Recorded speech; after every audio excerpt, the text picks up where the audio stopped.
Estamos ao vivo, boa noite, eu sou o Bruno Barcelos.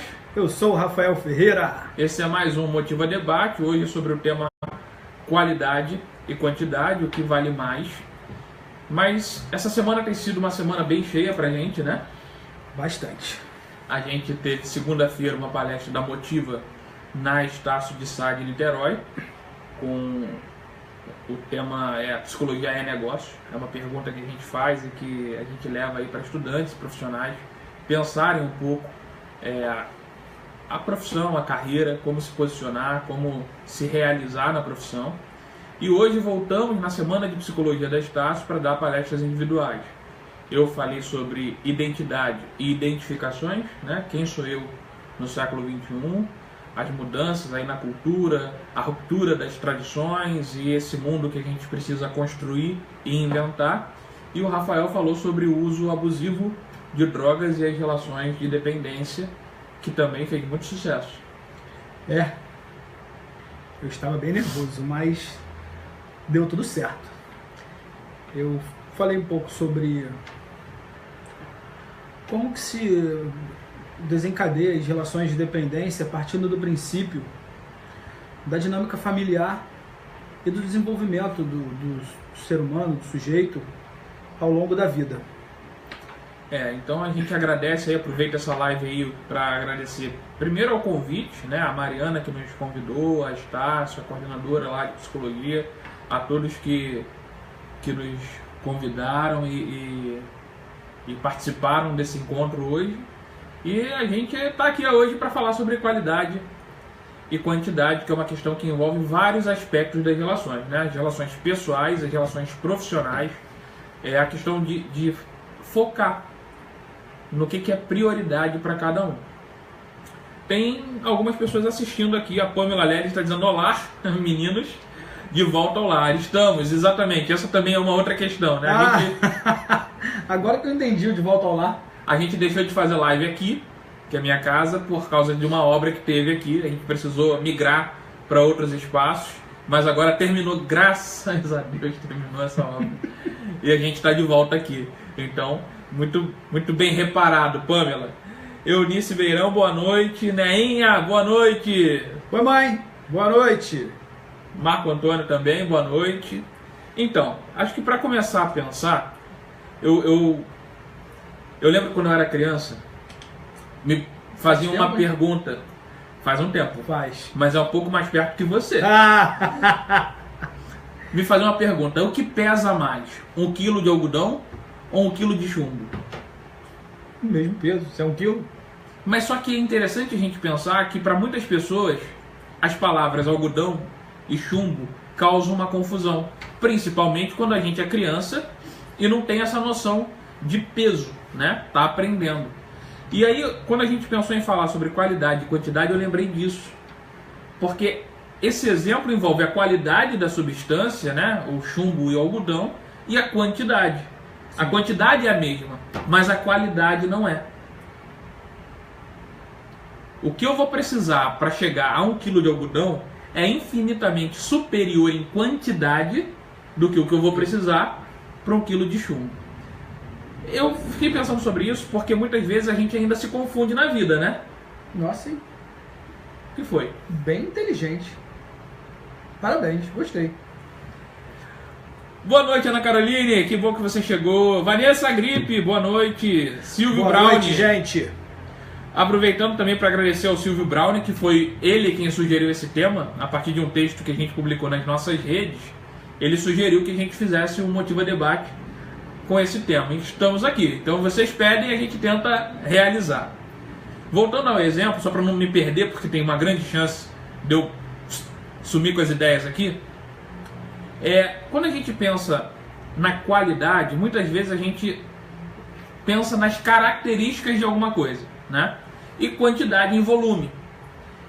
E muitas vezes na vida, se a gente pensar, por exemplo, na nossa carreira enquanto profissional de psicologia, às vezes a gente pensa em atender muito. Principalmente os recém-formados pensam que precisam atender uma quantidade muito grande de pessoas para alcançar um número interessante, tanto de reconhecimento como de valor financeiro. Inclusive é muito curioso porque eu estou pensando aqui, a maioria dos recém-formados, quando conversando sobre o assunto com alguém que já está formado há mais tempo, que atua na área clínica, costuma fazer essa pergunta. Você atende? Sim. Quantos pacientes você atende? Como se a quantidade respondesse sobre a qualidade.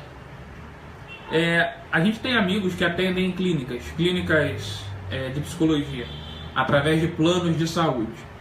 E a experiência que eu já tive também em atender em clínicas com plano de saúde é atender uma quantidade muito grande, num tempo menor, né? Porque a consulta não tem o mesmo tempo de duração de uma consulta particular, tanto para que você possa dar conta da demanda, como para que você possa ter um saldo positivo ao final do mês. Sim. Então a gente está falando da nossa área, da psicologia, mas isso serve para várias outras áreas. Prestadores de serviço. Você pode ter uma empresa, sei lá, você trabalha com faxinas. Você é uma faxineira ou uma empresa de faxina. É interessante ter várias faxinas ou de repente ter algumas que tem um valor agregado maior, em que você vai conseguir otimizar a sua força de trabalho, otimizar seu tempo e alcançar um retorno melhor. Eu acho que eu preferia a qualidade. Um problema é que às vezes para alcançar essa qualidade você vai ter que percorrer um caminho maior, porque essa qualidade não é só do cliente, é uma qualidade também que você precisa vender ao cliente para que ele acredite que você tem a oferecer algo diferenciado. Sim. Isso no campo profissional, no campo dos serviços, no campo do comércio, por exemplo, né? Tem gente que precisa trabalhar de 5 da manhã a 10 da noite. E precisa mesmo. Mas o que está em jogo nisso? Será que de repente, ao longo de um tempo, com planejamento, não se pode de repente modificar, se adaptar para que você consiga trabalhar uma menor carga horária e alcançar um público que consiga ter um valor agregado maior para o seu produto que você está vendendo? Eu estou pensando na Google. Porque a Google tem essa cultura de uma certa liberdade na forma de trabalho, mas penso que eles primam muito pela qualidade. Sim. Porque eles oferecem de alguma forma uma qualidade de vida para os colaboradores, para os funcionários. Em contrapartida, essas pessoas acabam oferecendo uma qualidade na dedicação aos seus trabalhos. A gente até estava conversando hoje sobre isso, né? Não é toda cultura que consegue ter isso bem estabelecido. No Brasil, por exemplo, nós temos uma cultura um pouco diferente e que provavelmente esse formato da Google não vai funcionar, mas lá funciona muito bem e a multiplicação de qualidade é notória. Exato. Essa é uma equação que não é tão simples, né, de você resolver no campo empresarial, no campo comercial. Na verdade, eu acho que ela não é simples nunca, mas é sempre necessária a reflexão, porque quando a gente foca apenas na quantidade, a gente pode provavelmente abrir mão da qualidade. Eu trabalho em instituições de longa permanência para idosos. A gente tem uma questão no Brasil, nesse tipo de serviço, que a lei exige muito das instituições, mas isso não é compatível com a realidade da aposentadoria dos idosos brasileiros. Isso gera um impasse, certo? Porque você é obrigado a prestar uma quantidade X de serviços, mas o que a média de salário dos idosos brasileiros é inferior a esse X. Então você tem aí um desafio de equilibrar isso. Sim. Seria muito mais simples se só tivessem pessoas com o poder financeiro que pudessem arcar com todos esses custos. Facilitaria a vida de todo mundo, mas essa não é a realidade. Então, o que eu vejo na minha experiência é que há uma tentativa de equilíbrio, porque as instituições vão cobrar um valor correspondente aos serviços que elas oferecem, mas vão ter que negociar, porque não adianta ter um apenas que pague isso. Então elas precisam ter uma oscilação entre qualidade, ou seja, alguém que pode pagar pelo valor pleno do serviço, e algumas pessoas que vão pagar um valor inferior, e isso é uma conta que as instituições têm que equilibrar. Isso é na nossa vida também pessoal, né? Às vezes a gente quer algo de muita qualidade. Quer comprar uma camisa de alta qualidade, que tenha fio sei lá quanto, 160, mas essa camisa tá um pouquinho salgada. E aí a gente tem que migrar para algo que talvez a qualidade seja inferior, mas você vai poder comprar duas. Ou até mais. Ou até mais. Isso é viver, né? Bem ou mal é viver. A Ana Carolina está comentando que prefere qualidade. Por exemplo, é melhor um ótimo amigo do que 3 meia-boca. Eu prefiro investir em um bom aparelho eletrônico do que comprar 3 que quebram com facilidade. A Marta Calazans está dando boa noite, Tânia Carvalho presente, Lorena Dalbello, Vânia Viana, minha sogra, beijinho. Então, eu acho que se a gente pensa friamente, todo mundo prefere a qualidade, né? Pode ter um ou outro que prefira a quantidade. Eu acho que você colocou bem, pensar friamente, né? Porque acho que se a gente parar para pensar, muitas das vezes a gente prefere a quantidade. Acho que essa é quase que a resposta automática. Me faz lembrar de quando a gente abordou sobre a Jujude. Sim. E que ela falava sobre os questionamentos, né? Quando perguntava para a pessoa se a pessoa se achava feliz e se achava bonito. E as respostas, elas vêm quase que no automático. Então, você prefere o quê? A qualidade ou a quantidade? Provavelmente as pessoas vão responder que preferem a qualidade. Mas será? Eu acho que aí a gente pode sair desse campo mais comercial e empresarial e pensar nas relações humanas. Sim. Porque aí a conversa muda um pouquinho de tom, né? Eu conheci uma pessoa um tempo atrás que todo mundo era amigo dela. Vai falar mal de mim? Eu não falei que era você? Ah, tá. A pessoa se doeu aqui. E eu achava isso curioso, porque todo mundo era amigo, amigo do peito, amigo. Pode ser que ela tenha razão, essa pessoa. Mas eu acho curioso que às vezes... Deixa de ser escroto. Ele tá falando de mim, gente. Mas é que assim, claro que a gente pode ter muitos amigos, mas eu acho que se a gente pensar em quantidade e qualidade, a gente também vai ter uma conversa mais séria nesse campo das amizades. Sim. Porque a gente pode ter um leque enorme de amizades, mas todos os amigos vão ter a mesma representatividade na sua vida? Não. Porque a gente chama de amigo, mas será que essa palavra dá conta de tudo? Ou será que teria que classificar esses amigos de alguma forma, né? Amigo número 1, amigo nível 1, nível 2, nível 3. Amiguinho, amigo, amigão. Coleguinha. Coleguinha não. Coleguinha sai do campo de amizade. Mas é uma questão. Vocês acham o quê? Vocês preferem ter muitos amigos, poucos amigos? Vocês preferem... Como é que funciona o critério de vocês, por exemplo, para poder escolher ou administrar essas relações de amizade, por exemplo? Relacionamentos pessoais. Tem gente que também acha, e isso acho que é até uma questão interessante na clínica, eu encontro algumas pessoas que acabam tendo uma quantidade muito grande de relações de ficada, de sexo também, mas se você entra no campo da qualidade, isso fica questionável. Não em todos, alguns estão muito felizes assim, mas eu acho que é uma questão também. Tem alguns comentários aqui. Gostei do da Pamela. A Pamela... Rafael, tamo junto. Pamela é amigona da galera. A Dai Boechat. Já que tocou nas relações, temos que pensar no atual momento social. Temos milhões de amigos no Facebook. Boa. Mas quantos são de verdade? Com quantos podemos realmente contar? O Renato dos Santos está dizendo oi, Rafael. Meu ex-cunhado. Bernardo Gouveia está assistindo a gente. Então... esse comentário da Dai eu acho legal. A gente se prende muito à palavra, né? Porque no Facebook você adiciona uma pessoa, ela se torna seu amigo. O Facebook diz isso pra gente. Mas eu acho que a gente vai entrar nas questões de nomenclaturas utilizadas pela rede social. Mas a questão não é a nomenclatura que eles usam.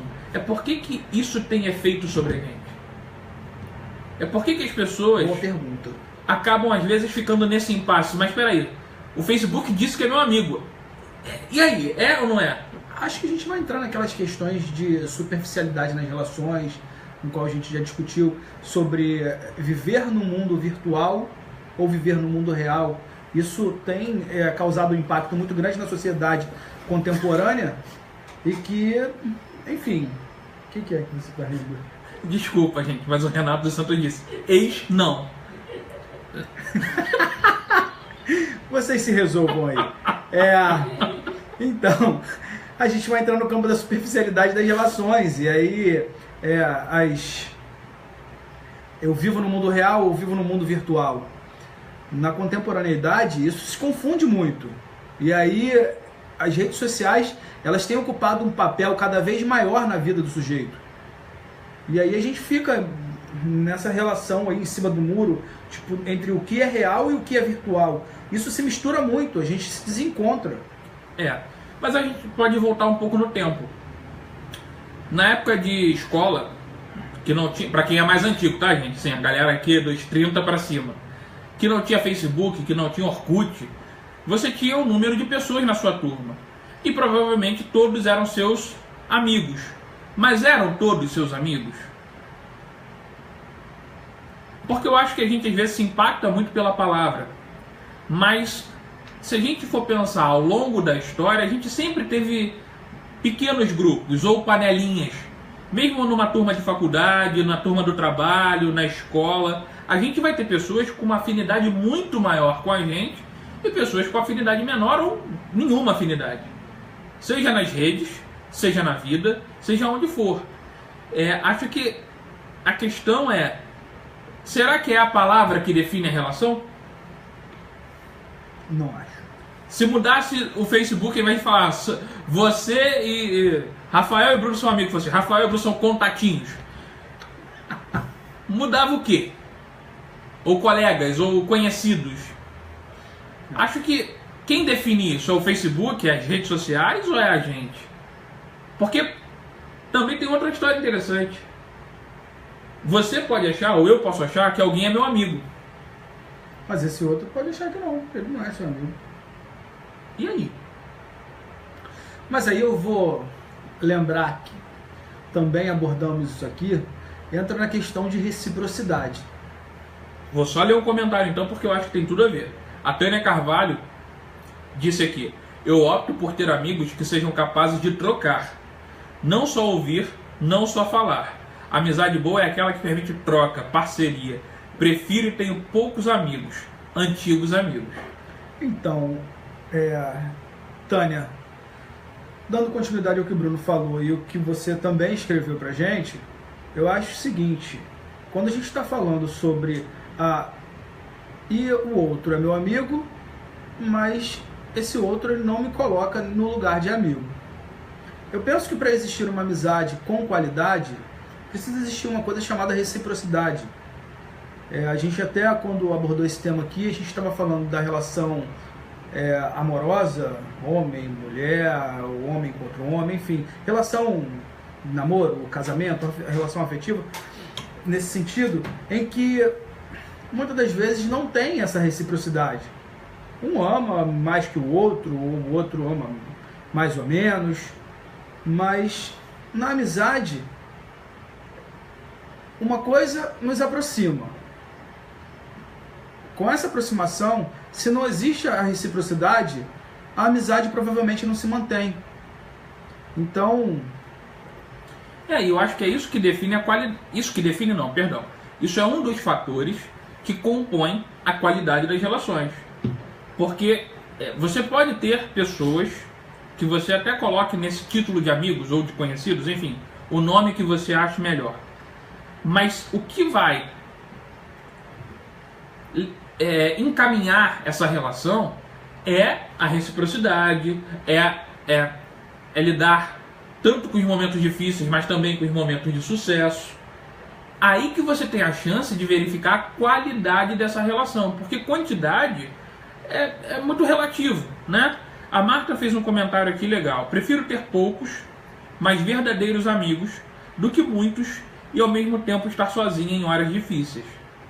Eu acho que todo mundo aqui que está falando, a Pamela Leres também está comentando, que tentar falar um pouco mais a sério, e a quantidade muitas vezes preenche. Eu acho que tem a ver, acho que é legal esse comentário. Sim. Porque eu acho que de fato, assim, O amigo é alguém que a gente tenta buscar também para não se sentir só. Concordo com essa ideia. Mesmo que a gente saiba que em alguns momentos a gente precisa lidar com nossas questões, mas sozinho mesmo. O amigo nem sempre vai poder dar conta disso. Mas ele, de fato, ele em tese está ali para poder colaborar, contribuir e nos ajudar a passar por essas dificuldades da vida. Mas essa questão da quantidade eu acho que é muito comum, pelo menos eu vejo muito, ouvia muito em adolescente. Hoje nas redes sociais você vê que tem pessoas que são muito seguidas, que tem muitos seguidores. Algumas pessoas compram seguidores. Será que a gente não está entrando numa questão de carência afetiva? Eu entendo que carência afetiva é algo que é da condição humana. Eu acho que todo mundo tem isso, em algum grau. Mas eu acho que na fase da adolescência isso aparece de forma mais exacerbada. Sim, concordo. Tanto que as necessidades de pertencer aos grupos,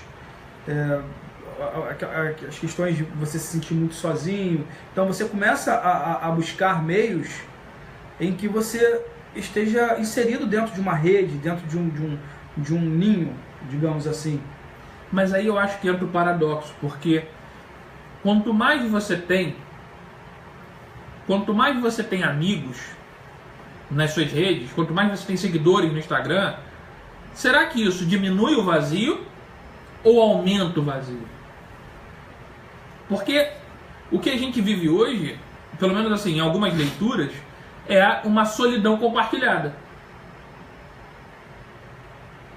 O que eu quero dizer com isso? Você está no seu computador... Isso, solidão compartilhada, quero ouvir, vai lá. Você está no seu computador, na sua casa, alguns aí provavelmente estão sozinhos, assistindo a gente falar, enquanto a gente está do outro lado aqui. No caso nós estamos juntos, mas poderíamos estar sozinhos também.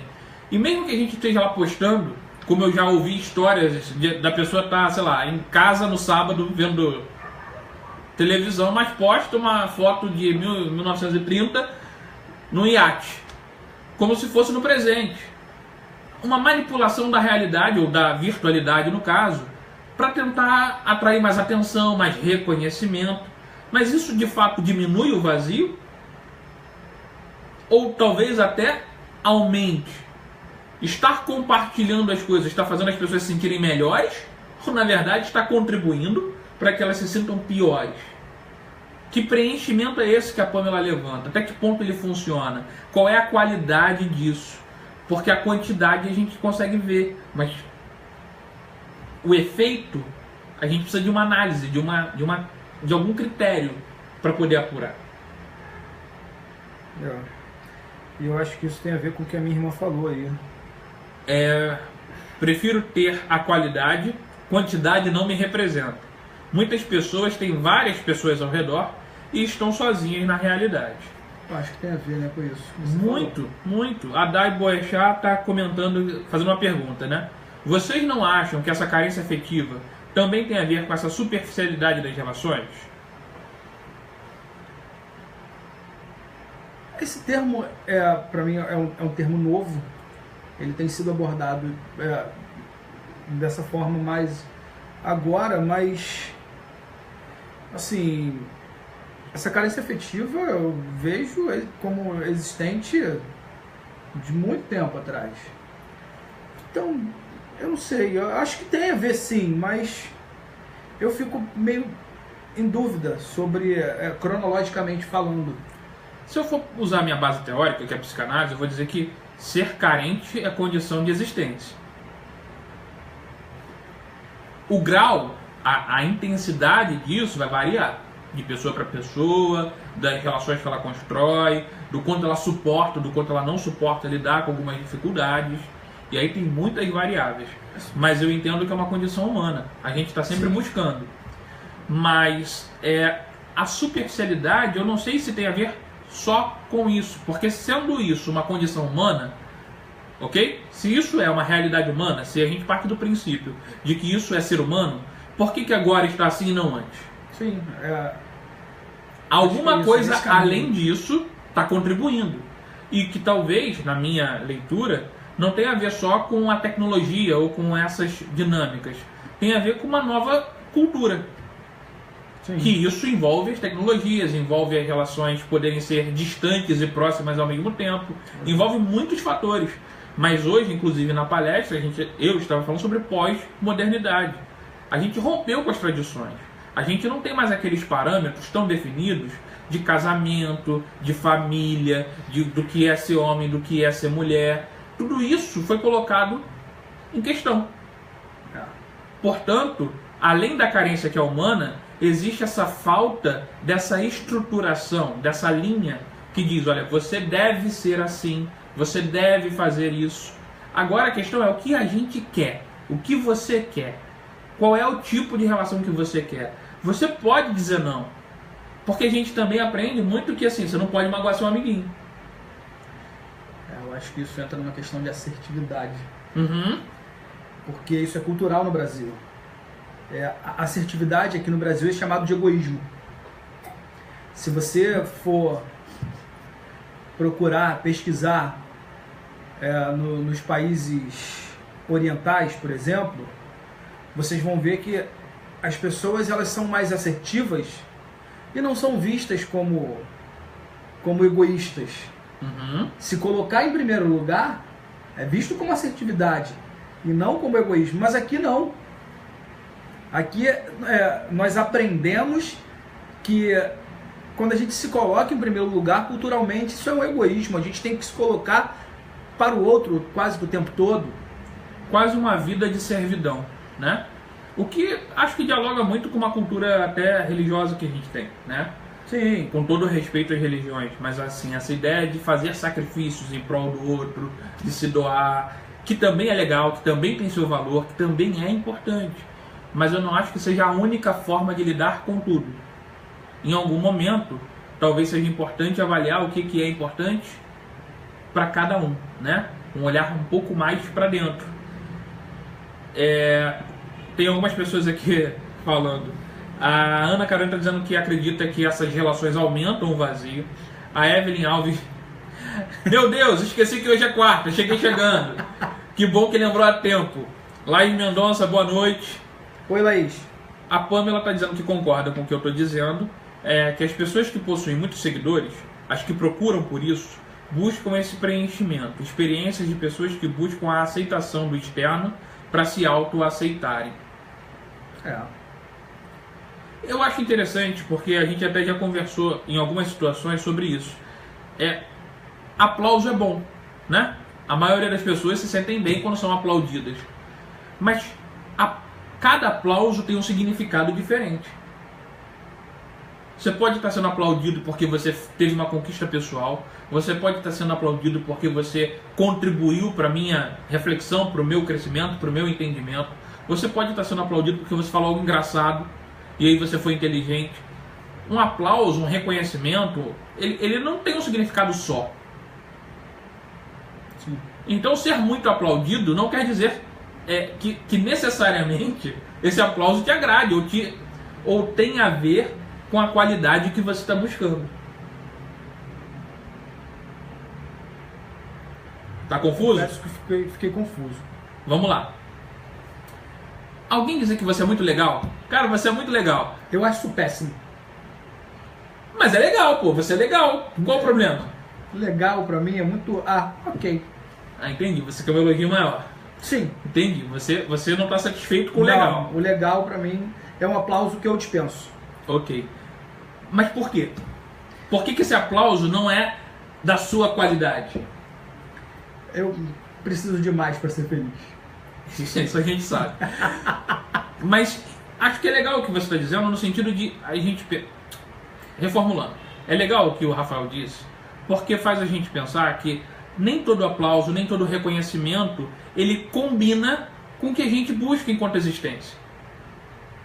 Sim. Com os nossos valores, com a nossa afinação.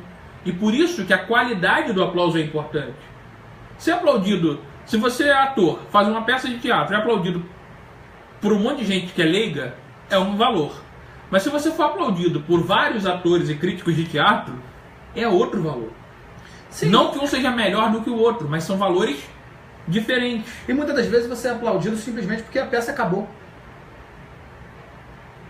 Porque culturalmente a gente aprende que ao final de uma peça de teatro, as pessoas aplaudem. O que é um grande equívoco e que gera até constrangimentos, pelo menos o que eu já ouvi falar e já conversei com algumas pessoas da área de teatro. Porque hoje a moda é todo mundo aplaudir de pé qualquer peça. E antigamente isso era usado como forma de você fazer uma referência? Uma reverência àquela pessoa. Ou seja, quando era muito bom, excepcional, sim, você aplaudia de pé. Agora se aplaude de pé qualquer coisa. Então se banaliza, se perde a qualidade. Você tem a quantidade. Perdemos a cereja do bolo. A cereja do bolo. O bônus principal. Você tem a quantidade. Olha, minha peça foi aplaudida de pé por 1000 pessoas. Mas a peça do seu coleguinha também. E a peça também. E aí? O que isso quer dizer? Fica vazio. O excesso causa um esvaziamento. Sim. E é essa a questão, né? Sem a qualidade fica difícil avaliar as coisas. Fica sem parâmetro. Fica tudo bom ou tudo ruim. Verdade. Vamos voltar para os comentários.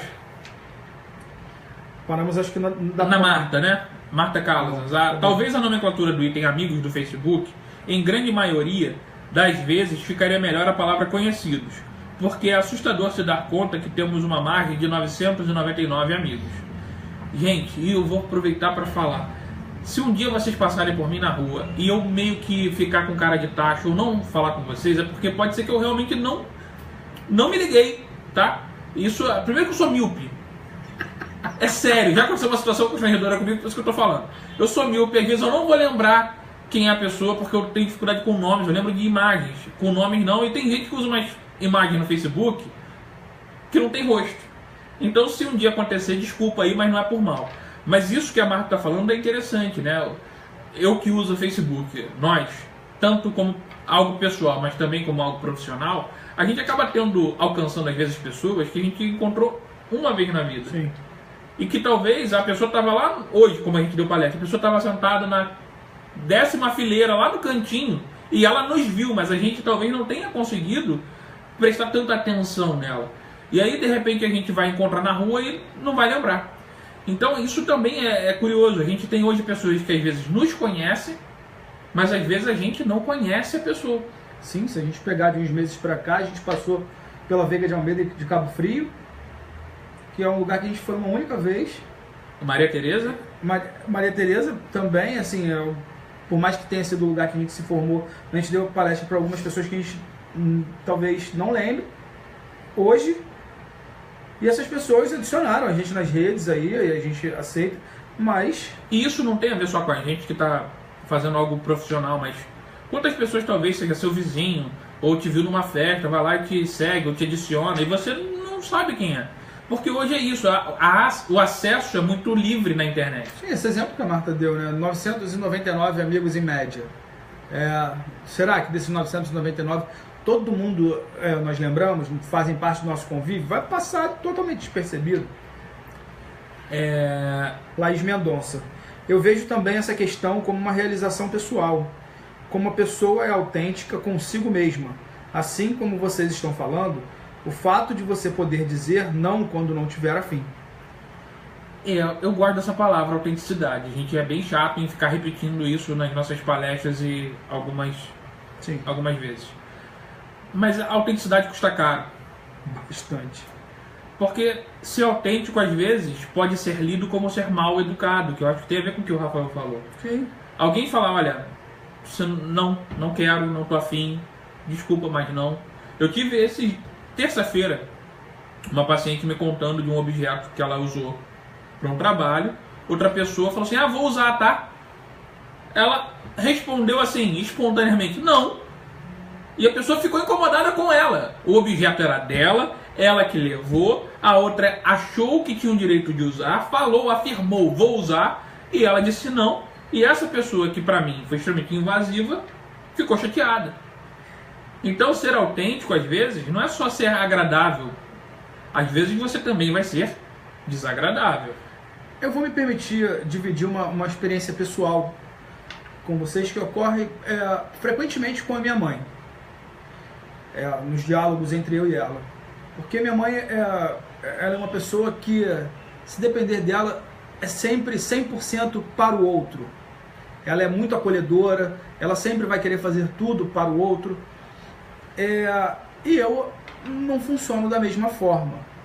E muitas das vezes acontece de algum amigo, alguém próximo, me pedir alguma coisa, e aí a minha mãe sugere que eu invente algum compromisso ou algum impedimento que não fique de forma tão clara que eu não quero fazer.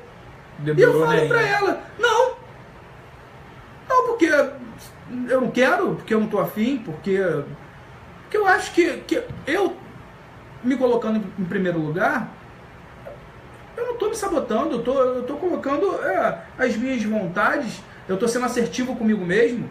Eu acho que vale a pena pensar por que a palavra não ofende tanto. Porque assim como a gente diz sim, a gente tem o direito de dizer não. Até para o sim ter valor, né? Porque se você diz sim para tudo, qual o valor desse sim, né? A Pamela está fazendo um comentário aqui que teve uma experiência há pouco tempo no Facebook sobre um comentário que ela fez em uma foto de uma amiga sobre o cabelo dessa amiga. O problema é que ela fez um comentário diferente das outras pessoas que só chamavam ela de diva, linda, etc. Isso eu acho curioso nas relações das mulheres. Cara de Pamela, isso. Isso acaba sendo até uma piada que às vezes pode ser machista, né? Mas as mulheres têm por hábito se elogiar sempre, sim, né? Pelo menos, não todas, mas eu digo que eu percebo isso. Mesmo que não esteja bom, tá ótima, amiga, tá linda, você é gata, você é maravilhosa. Homem geralmente nem elogia, só esculhamba, né? Sim. A gente, mesmo que esteja bom, diz que tá ruim. Não é regra, tá, gente? Eu tô colocando só uma caricatura, porque eu acho que tem um pouco dessa cultura aí, de ficar sempre nessa coisa de não poder falar o defeito, não poder fazer crítica, não poder falar que tá uma merda. Às vezes tá muito ruim, não tem jeito. Eu geralmente tento não falar se a pessoa não me perguntar. Calma, cara. Mas eu me empolgo sempre. A Dai Boechat, o que eu vejo hoje em dia é um aumento de ansiedade e depressão, justamente por esses milhões de amigos que não existem na realidade, se é que me entendem. Vejo isso no consultório com amigos que atendem. Somos seres sociais, logo precisamos dessa conexão. Mas esses tantos amigos ajudam ou atrapalham? É boa reflexão. A Pamela está comentando que teve uma reflexão sobre esta exibição dos tempos atuais. Existe uma necessidade absurda hoje de aplausos. E a Natália está dizendo que o que ela vê são as relações cada vez mais descartáveis. Aliás, ela tem dúvidas de que isso realmente possa se chamar de relação. As pessoas desistem do próximo muito fácil. Isso me lembra muito Bauman com as relações líquidas. Eu acho melhor você fala disso melhor do que eu. Você levanta a bola e joga pra mim. Sim. Uhum. Isso é amigo. Cara, olha só. Eu fico confuso quando eu ouço as palavras superficialidade, e teve mais uma palavra aqui que alguém usou que também me marca. Descartáveis, que a Natália usou. Eu acho que, de fato, tudo que é superficial acaba se tornando descartável. Assim como tudo que é banal é um pouco desprezível, né? Eu não sei se isso tem a ver com esse excesso de amizades, como a Dai colocou. Eu não sei se é por isso. Eu acho que, na verdade, o excesso de amizades acho que tudo é sintoma, no fundo. É sintoma a gente ter 1000 amigos no Facebook, é sintoma a gente ter relações descartáveis, é sintoma a nossa dificuldade em se aprofundar. Para mim, tudo isso é sintomático. A causa, para mim, é outra. É um pouco mais complexa, mais profunda. E acho que tem a ver, sim, com essa liquidez das relações, com essa falta de forma. As coisas não são... Elas são todas deformadas, né? As relações são deformadas. Por um lado, isso é bom, porque tudo que é formado ou informado é muito limitado. Sim. Mas, ao mesmo tempo, se você não tem essa forma, né? Forma aí, eu estou usando forma de bolo, essa limitação, você tem que ter um trabalho muito maior de responsabilização. Liberdade traz, por consequência, responsabilidade. Ser livre dá trabalho. E as pessoas estão com medo, na minha leitura. O que eu vejo hoje é que as pessoas têm medo de se relacionar. Não é que elas não queiram, não é que elas não sintam falta, não é que elas não gostariam de. Elas têm medo. Dá muito trabalho. Isso você sabe um pouco mais, você pode falar. Tô fora. Já utilizei minha ficha de depoimento pessoal hoje.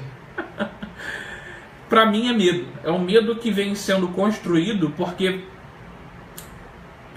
de alguma forma, eu não acho que é medo no sentido de insegurança, violência. Eu acho que é um medo mesmo da relação. O medo do outro, o medo de se colocar diante do outro e poder falhar. Porque é um grande investimento no mundo de hoje, em que tudo é uma opção, né? Você abre lá o Tinder, você tem um cardápio. Você abre o seu Instagram, seu Facebook, você tem outro cardápio. É muita opção. Você escolher uma opção e ainda falhar, o peso disso é assustador. Muitas pessoas, seja consciente ou inconscientemente, eu acho que acabam titubeando nessa escolha, nessa decisão. As pessoas não conseguem apostar porque elas querem saber. Eu quero saber se vai dar certo, senão não faço. Mas como saber se não tenta? Essa é a questão. As pessoas não querem tentar. O medo atrapalha, o medo fica à frente, criando uma barreira para que a gente siga adiante. E de um modo geral, as pessoas, na minha leitura, estão investindo cada vez menos, né? Claro, sempre tem exceção, mas as pessoas estão em relações ou relacionamentos dando muito pouco, esperando muito de volta. A conta não fecha. E não vai fechar nunca. Não vai fechar, porque não dá para fechar desse jeito. Vamos voltar aqui para os comentários. A Marta disse que também sofre de miopia e enxergar de longe é um problema. O Vinícius dos Santos está assistindo. Boa noite, Vinícius. A Tânia Carvalho respondeu a Dai Boechat que os amigos do Face precisam estar sempre de acordo, concordando com tudo. Quando discordamos de algo, somos massacrados. Nem pensar em discordar em política ou religião. Amigos de verdade avaliam e são capazes de discordar, discutir, sempre com respeito. Sem isto, sem esta autenticidade, não há amizade. Não tenho nem o que dizer. A Evelyn Alves. Eu sempre fui muito autêntica, porém não sabia dizer não. Depois de ser mãe, a vida mudou e eu comecei a não dar. Não posso ir. A dizer não, né? Eu acho que é isso. Não posso ir. Hoje meu ciclo de amizades se resume em 2 amigas. E vou te dizer, tô feliz a beça. Essa primeira parte da sua frase aí me chama a atenção. Eu sempre fui muito autêntica, porém não sabia dizer não. Não saber dizer não me faz pensar sobre essa autenticidade. Só para reflexão. E gente, olha só, a gente esqueceu de falar, mas por favor, compartilhem essa live e curtam a página no Facebook da Motiva, curtam esta live, este vídeo e a nossa página e também o nosso canal no YouTube, Motiva Consultoria para Psicólogos. E se possível, quando estiver no YouTube, se inscreve clicando aqui embaixo no sininho e na palavra se inscrever. A Marta está dizendo que atualmente as pessoas parecem estar tão amedrontadas com a violência ou agressividade por parte do outro que acabam optando pela preservação do que a exposição da opinião. Medo. E a Ana Caroline está dando o depoimento que, sinceramente, eu tenho medo de relacionamento. Eu acho que hoje... Eu lembro que quando eu tentava fazer educação física, eu fui sempre um fracasso. Eu não é meu perfil. Mas tinha aquela coisa do vôlei, a bola tá vindo, e aí você fica naquela dúvida, vai ou não vai, vai ou não vai. E aí era... Porque nem você ia, e nem o seu parceiro de quadra ia, a bola caía, era ponto do outro lado. Hoje, para mim, as relações é nessa do deixa que eu deixo. Eu não faço, você também não faz, porque você está esperando que eu faça, e aí ninguém faz nada. E aí a relação não acontece. Fica ali, né, no que as pessoas estão falando, nessa superficialidade. Deixa que eu deixo, eu não vou, você também não vem, e aí fica nesse... E fica todo mundo esperando uma certa prova ou comprovação de que vale a pena fazer. Não, pera aí, vou esperar mais um pouquinho. Não, ainda não é a hora, calma. E fica todo mundo esperando algo. Esperando um acontecimento, esperando uma atitude, esperando uma palavra que dê conta. Que muitas das vezes depende de você. E aí você fica esperando do outro. E esse é o grande problema, porque se é uma sociedade que está sempre voltada ao outro, porque não pode ser egoísta... Que dilema, hein? Esse outro tem que ser muito egoísta para poder dar conta disso. Nossa. E aí você tem relações completamente desproporcionais. Sim. Porque é se doar demais para alguém que está se doando de menos, né? É mergulho profundo em piscina rasa. Vai bater o coco. Você hoje tá um filósofo. Você tá me elogiando muito, tô ficando constrangido, assim. Não, porque tá vindo umas cartas na mão aí que... Rapaz. O dia hoje foi bem tenso. Você ainda tá conseguindo tirar da cachola? A Evelyn Alves está dizendo que é autêntica sim. Porém, por medo de perder a amizade, eu não era eu, entende? Hoje falo com força, não vou. Caso possa ir lá, estarei. Porém, no meu momento. Entendeu, Rafael? O legal. Outra coisa que você está falando sobre não ir, eu fiquei pensando em algumas situações, né? As pessoas têm dificuldade também em dizer não a compromissos. Compromissos de eventos, aniversários. Eu já vi pessoas terem que fazer uma maratona para dar conta de ir a vários eventos no mesmo dia porque não queriam dizer não. Vai no aniversário às 1 da tarde, sai de lá correndo, vai para outro às 3, depois sai de lá correndo, vai para um casamento às 5, sai de lá correndo e vai para outra coisa às 7. Nessa tentativa de, tô aqui, hein, mas fica meia hora. É o famoso presença VIP. Né? Faz a sua presença e mete o pé. Pode funcionar para algumas pessoas, mas eu acho que isso acaba às vezes gerando uma sensação de menos-valia. Eu acho que isso está exatamente enquadrado no título. Você se coloca numa situação de quantidade e não oferece qualidade em nenhuma das suas presenças ao longo desse dia.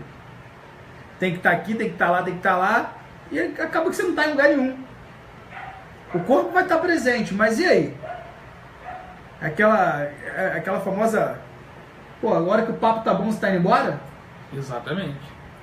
Então, as relações de qualidade, elas envolvem renúncia também, né?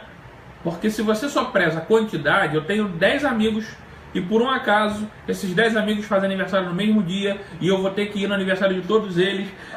Você vai se obrigar a estar numa prestação de serviço ao outro que provavelmente... Eu já li o comentário da Renata e eu sei que você tá rindo. Não, a Pamela falou que você é Dilco. Eu tô ignorando e você tá aqui me constrangendo. Disse que tem assistido muito Jujutsu. A outra falou, Bruno, o filósofo contemporâneo que você respeita. Obrigado. Muito bom te deixar vermelho assim. Eu já não sei o que eu tava falando. Se vira aí, segue daí, vou beber água. Eu também não lembro o que você tava falando. A gente tava falando das festas, das relações, desse das festas, quando a gente vai porque, nas festas. O que a gente está usando aqui são exemplos que dê para a pessoa aí em casa imaginar, identificar. Mas isso vai do grau máximo até o grau mínimo. Vai de você, às vezes, não conseguir nem cumprir um horário de um compromisso. No único que você no dia você não consegue cumprir o horário. Porque você ficou em casa dando atenção para outra pessoa que estava solicitando você naquele momento para algo que não era urgente. Sim. Eu sempre falo isso e falei hoje na palestra, né? As pessoas adoram dar desculpa dizendo que não deu tempo. Eu particularmente fico bem incomodado com esse tipo de desculpa. Porque eu acho que uma pessoa responsável é aquela que diz: eu não consegui gerenciar o tempo que eu tinha. Porque não dar tempo é muito vago, é botar a culpa no Deus Cronos, né? Só que o dia tem 24 horas para mim, para o Rafael e para você. O meu dia não tem mais tempo que o seu. Nem o seu tem mais tempo que o meu. Se eu não conseguir dar conta, tudo bem, eu não sou obrigado a dar conta de tudo. Mas o problema é assumir isso. Porque ficar dando desculpas de que não deu tempo, de que choveu, o ônibus atrasou, que a lua está em contraste com Ares, que dá sei lá o que. Botar a culpa no externo é sempre mais cômodo. O desafio é assumir a nossa responsabilidade. Qualificar as nossas responsabilidades. Uhum. Não assumir, mas... Assumir e qualificar. Colocar qualidade nas responsabilidades, porque é isso que a gente está falando, né? As responsabilidades, mas cadê as qualidades? A gente está falando da qualidade nas relações, na qualidade no outro, mas e a gente? Quanto de qualidade a gente coloca também no que a gente oferece? Porque a gente... É muito curioso, porque eu tô lendo aqui, desde que iniciou a live, isso pra mim, falando de psicanálise, é muito histérico. A gente sempre atribui isso ao outro, mas falta um pouco da gente se colocar também. Falar da falta de qualidade que o outro oferece da gente, pra gente é muito fácil. Mas será que também não está faltando um pouco da autorreflexão e perceber o quanto de qualidade nós colocamos no que oferecemos ao outro? Eu acho que essa reflexão ela se faz extremamente importante. Sem dúvida. Porque é exatamente isso, né? Ter muito alguma coisa envolve ter a capacidade de gerir isso. Eu vou devolver a piadinha no meio da live. Você falou do cara que é amigo de todo mundo. E eu acho que é por isso. Porque eu procuro sempre colocar as qualidades no que eu posso e devo oferecer ao outro. Dentro das minhas relações de amizade, para mim, se eu não conseguir ser suficientemente dentro daquilo que eu espero ou mais, alguma coisa fica descontente dentro de mim. Talvez por isso que o cara que você conheceu aí, que tem um monte de amigos, ele consiga ter esse monte de amigos. Eu disse que era uma pessoa que via que todo mundo era seu amigo. Deixando claro que isso é uma percepção desta pessoa, tá? Entendi. Porque às vezes a pessoa acha que é, mas pode não ser bem assim, né?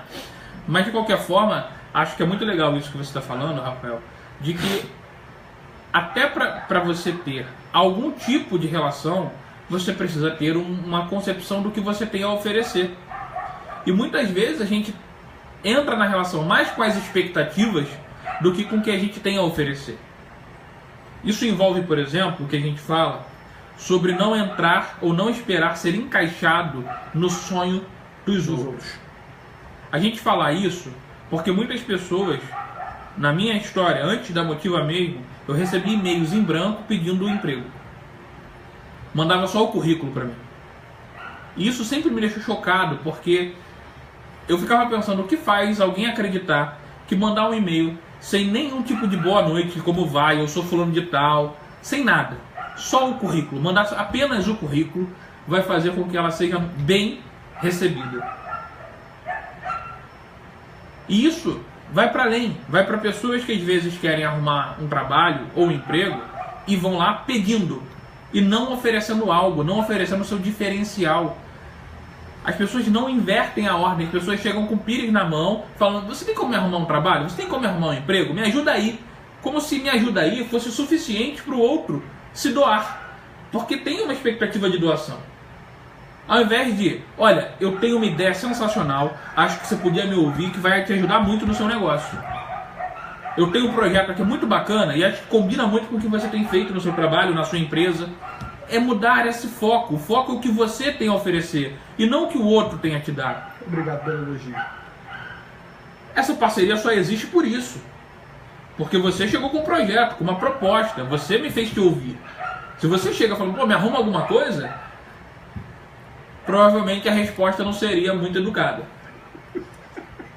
Então, há uma questão das pessoas acharem sempre que vou mandar 10 mil currículos porque uma hora eu vou ser chamado. Provavelmente vai. Mas se você não tiver um foco na qualidade do seu currículo, na qualidade da forma que você se comunica, na qualidade da maneira como você se apresenta, a qualidade daquilo que você espera trabalhar não vai acontecer. Exatamente. Exatamente. A Adriana está com a gente também, boa noite. Então, oi, Adriana. Acho que esse tema de hoje, ele envolve muito essa avaliação de que quantidade pode ser algo bom, pode ser algo necessário em algum momento da vida. Eu lembro de uma entrevista do Roberto Justus.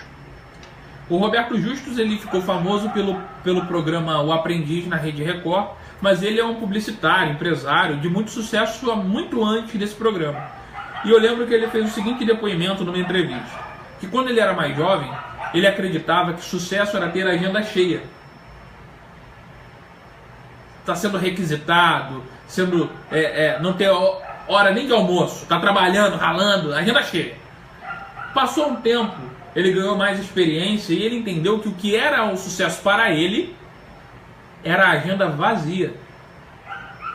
Era ele poder escolher com quem ele ia falar, a hora que ele ia falar, como ele ia falar, se ele ia ter que botar terno, se ele ia de havaiana e bermudão.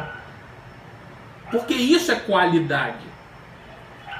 Ele qualificou a vida profissional dele a ponto de ter o direito de escolher como, quando e onde ele vai trabalhar. Guardadas as devidas proporções, isso acontecia comigo. Porque assim, eu lembro que quando eu era mais novo, e na verdade eu estava muito próximo de ingressar na psicologia e eu acho que eu já tinha acabado de entrar na faculdade, mas eu estava num momento de que ser bem sucedido era viajar de avião para lá e para cá, com malas de carrinho no aeroporto, trabalhando em diversos lugares. E isso começou a acontecer. Terno e gravata. E isso acontecia, só que eu comecei a perceber que eu faltava semanas de aula na faculdade, provas. E eu comecei a me questionar se era isso que eu queria realmente. E aí hoje eu tenho a clareza que, bom, aquilo era totalmente uma ilusão, não tinha qualidade nenhuma envolvida nesse ser bem sucedido, porque não era aquilo que eu queria. Eu acho que era o que eu via ao meu redor e eu achava que era legal ali sem viver aquilo. E hoje trabalhar com a psicologia, fazendo o que eu realmente gosto de fazer, isso sim, às vezes eu não tenho dinheiro suficiente para andar de avião, não mais, mas eu me sinto muito mais bem sucedido hoje do que na época que eu ficava viajando para lá e para cá como um homem de negócios. Sim, eu lembro que quando a Thaís, minha esposa, ela tinha um concurso público e passou para outro. E aí ela decidiu exonerar do primeiro para ficar somente nesse segundo. E eu lembro de um dia andando na rua com ela falando assim, nesse outro concurso ela teria mais tempo de folga. Ela falou que se sentia mal por estar trabalhando menos. E não é porque ela estava apaixonada por trabalhar mais, era um sentimento de culpa por estar trabalhando menos. Como se fosse errado, como se fosse feio. Todo mundo trabalhando aí de 8 da manhã até sei lá que horas da tarde e eu tendo um dia de folga. Como assim? E isso me marcou muito porque eu acho que revela bastante dessa nossa cultura em que a gente acha feio ou vagabundagem você ter tempo livre. A gente precisa aprender a qualificar o nosso tempo e não só ocupá-lo com tarefas. Limpar a casa, passar roupa, cozinhar, trabalhar, levar filho para o colégio, trazer filho do colégio, visitar a mãe, visitar a sogra. Um monte de deveres. Onde entra o que você quer? Você tem deveres? Tem, todos temos. Mas é preciso uma conciliação em que tenha tempo para você. E isso só existe pela qualificação. E não porque você tem que ter 30 horas no seu dia, 40 horas no seu dia. Não é uma questão de aumentar o tempo, e sim de qualificar, gerenciar o seu tempo. E isso é o desafio desse nosso tempo. Porque a gente é mais exposto, mais solicitado, mais cobrado, tem mais estímulo para tudo. Enquanto tem alguém vendendo passagem para Dubai, tem um cruzeiro da sei lá para onde, você quer também economizar porque você quer fazer sei lá o que, uma reforma, uma obra, quer comprar um móvel novo. O que não falta são demandas. Sim. E se você não qualificar, não criar critérios, você daqui a pouco está cheio de dívidas e cheio de infelicidade. Não vai dar para ter tudo, mas dá para ter alguma coisa que valha muito a pena. Sim. Gente, a Marta fez um comentário aqui, eu vou ler o dela e a gente vai caminhando para o encerramento. Sim. Sofri desse mal há 3 meses, Bruno, mas na minha cabeça, pela dificuldade de dizer não e ter que escolher um dos aniversariantes, me perdi aqui. Logo achei ter feito bem em me dividir em 3, já que ambos eram todos dentro do meu trajeto até em casa. Me senti um Uber. Risos. Fui VIP. Mas fiquei mais de 2 horas em cada um deles. Para mim foi super importante ter estado em todos esses eventos e me sentir feliz, pois as 3 aniversariantes também ficaram. A gente não está aqui dizendo como deve ser a vida, né? Por favor. Mas há uma questão de conciliar. É preciso ser prazeroso e saudável para cada um de nós.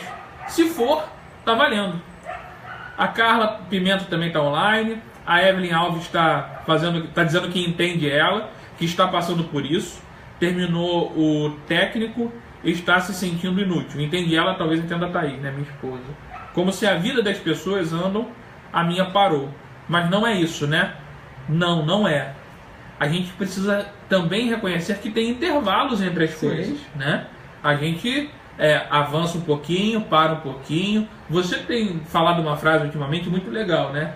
Que é preciso aprender a diferença entre desistir e descansar. Sim, as pessoas, quando estão cansadas, é importante que elas aprendam a descansar e não a desistir.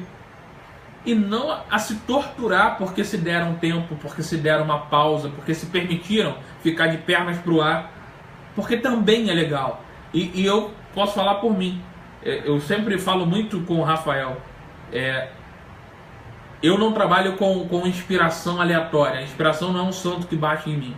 Se eu escrevo texto, se nós escrevemos texto toda semana, eu terça e ele sexta, é porque tem um trabalho de muita transpiração em ficar buscando o tempo todo o conteúdo, estar atento a estímulos que podem ser úteis. E isso envolve você estar envolvido intensamente com o processo criativo. Criação é transpiração. Essa história de ficar esperando cair aqui, eu acho muito complicado e acho um pouco preguiçoso. É opinião pessoal. Entendo que cada pessoa tem um sistema de funcionamento.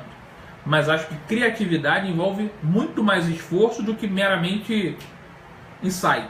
Sim, para finalizar, eu vou falar sobre...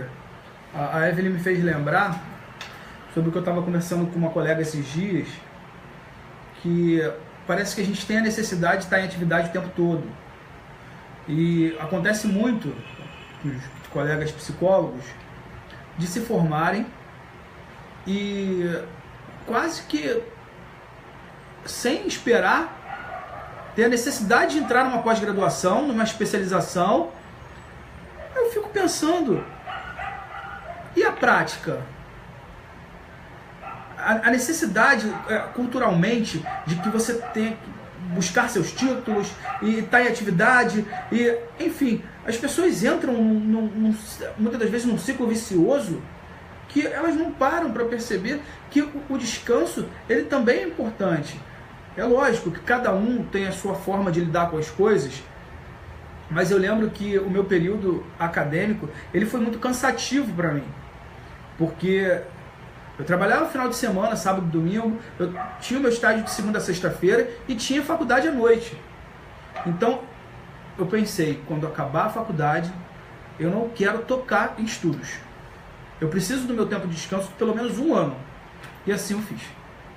E foi importante para mim. É lógico que algumas pessoas não vão funcionar dessa forma. Mas eu acho que é importante a gente parar para pensar que a gente... Quem foi que disse que a gente precisa estar em atividade o tempo todo? E o que eu estava querendo concluir do pensamento que eu falei sobre essa questão da transpiração é que muitas vezes as melhores ideias, as que eu consigo tirar mais proveito é quando eu estou à toa. É quando eu me permito estar relaxado, é quando eu me permito estar num momento de descontração, quando eu estou conversando com amigos sobre nada de importante, falando bobagem. Eu tenho grandes sacadas. Então o ócio é extremamente necessário, desde que ele seja revezado com momentos Sim. de transpiração, de produtividade, de persistência nos sonhos. A vida é um pacote, né? E o ócio também faz parte desse pacote. Isso aí. A Thaís está fazendo um comentário aqui, minha esposa, dizendo que ainda se sente culpada por ter esse dia de folga aí. Eu acho ótimo ela ter dias de folga. E a Carla está dando boa noite, queridos. Boa noite. E a gente já está se despedindo. São 9h10, a gente precisa caminhar para o fim. Gente, muito obrigado por essa live de hoje. A gente agradece sempre quando vocês dão sugestões de temas pra gente. Se tiverem algum tema que vocês achem interessante, que gostaria que a gente debatesse ou trouxesse um convidado, por favor, mandem pra gente aí inbox, ou quem tem nosso WhatsApp pode mandar também. Espero que a gente tenha conseguido aí trabalhar um pouco esse tema com vocês, e agradece a participação e lembra sempre de pedir para que compartilhem, que curtam, que se inscrevam em nosso canal, e quarta-feira que vem estaremos juntos de novo. Tchau, gente. Boa noite. Um bom restinho de semana a todos e até a quarta que vem. Tchau. A Pamela está dizendo que foi ótimo. Valeu, Pamela. Você tem que primeiro dar ok ali. Isso.